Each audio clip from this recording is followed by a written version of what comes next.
আসসালামু আলাইকুম। তোমরা যারা অনার্স প্রথম বর্ষের পরীক্ষা দিবে, তোমাদের অনার্স প্রথম বর্ষের ফ্রি এবং প্রিমিয়াম সাজেশন তৈরি করা আছে। যারা ফ্রি এবং প্রিমিয়াম সাজেশন নিবা তারা আমাদের চ্যানেলটিকে সাবস্ক্রাইব করবে, দেন আমাদের হোয়াটসঅ্যাপে যোগাযোগ করবে। জাতীয় বিশ্ববিদ্যালয় 2023 সালের যারা অনার্স প্রথম বর্ষের শিক্ষার্থী রয়েছে, তোমাদের কিন্তু পরীক্ষা শুরু হবে আগামী অক্টোবরের 21 তারিখ থেকে।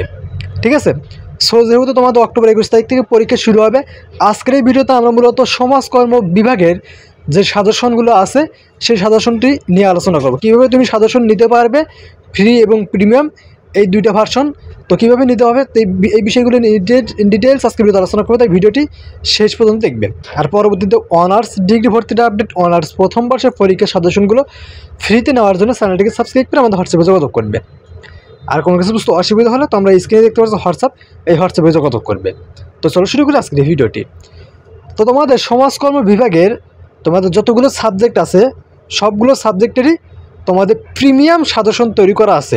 ঠিক আছে, তোমরা চাইলে আমাদের থেকে প্রিমিয়াম সাজেশন নিতে পারবে, আর তোমরা চাইলে আমাদের থেকে ফ্রি সাজেশনও নিতে পারবে। তবে প্রিমিয়াম সাজেশনের অল্প কিছু পারিশ্রমিক বিনিময় নিতে পারবে। তোমাদের এই সমাজকর্ম ডিপার্টমেন্টের সবগুলো সাবজেক্ট তুমি মাত্র 150 টাকা দিয়ে নিতে পারবে। ঠিক আছে, আর যারা ফ্রি সাজেশন নেবে তারা ফ্রিতে নিতে পারবে। তো ভিডিওর মাঝখানে আমি আবারও বলবো, পরবর্তীতে অনার্স প্রথম বর্ষের সাজেশনগুলো নেওয়ার জন্য চ্যানেলটিকে সাবস্ক্রাইব করে রাখবে। তো তোমাদের সমাজকর্ম বিভাগের যে সমাজকর্ম পরিস্থিতির যে সাবজেক্ট রয়েছে, এই সাবজেক্টটা যদি প্রিমিয়াম সাজেশনের প্রিভিউ দেখাই, তাহলে তোমরা এখানে দেখতে পারবে যে তোমাদের প্রথম প্রশ্ন দেখা হয়েছে ক বিভাগের অতি সংক্ষিপ্ত প্রশ্নোত্তরের ভিতরে রয়েছে সমাজকর্ম কী, দ্বিতীয় প্রশ্ন সমাজকর্মের সবচেয়ে গ্রহণযোগ্য সংজ্ঞা কে দিয়েছেন, সমাজ কল্যাণের সবচেয়ে গ্রহণযোগ্য সংজ্ঞা কে দিয়েছেন, সোসাইটি গ্রন্থের লেখককে, সমাজবিজ্ঞান কী। এরকম করে তোমাদের এখানে মোট প্রশ্ন রয়েছে 43টা।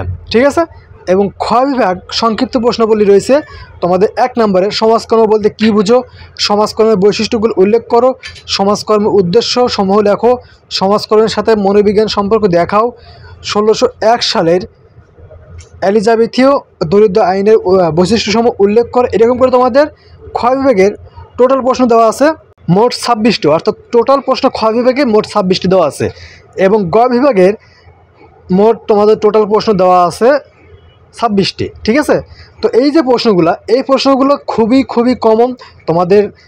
আর কি মূলত যে বিগত বছরগুলোর যে প্রশ্নগুলো হয়েছে বোর্ড প্রশ্ন, সেখান থেকে যেগুলো আসার মতো একদম কমন, সেইগুলি মূলত তোমাদের এখানে ইনক্লুড করে তোমাদের সাজেশনটা তৈরি করা হয়েছে। যারা এই প্রিমিয়াম সাজেশন নিতে ইচ্ছুক তারা অবশ্যই আমাদের হোয়াটসঅ্যাপে যোগাযোগ করবে, এবং প্রিমিয়াম সাজেশন মাত্র তোমাদের 150 টাকা। তোমার ডিপার্টমেন্টের তুমি 150 টাকা দিয়ে প্রিমিয়াম সাজেশন সবগুলো সাবজেক্ট পেয়ে যাবে। ঠিক আছে, আর যারা ফ্রি সাজেশন নেবে তারা আমাদের হোয়াটসঅ্যাপে যোগাযোগ করবে, আমরা তোমাদের ফ্রি সাজেশনও প্রোভাইড করব। ঠিক আছে, তো এটা ছিল ভিডিওটি কেমন লাগলো অবশ্যই কমেন্ট করে জানিয়ে দেবে। ভিডিওটি ভালো লাগলে অবশ্যই লাইক করবা। তো আজকের মধ্যে এখানে শেষ করবো, সবাই থাকবে, আল্লাহ হাফেজ।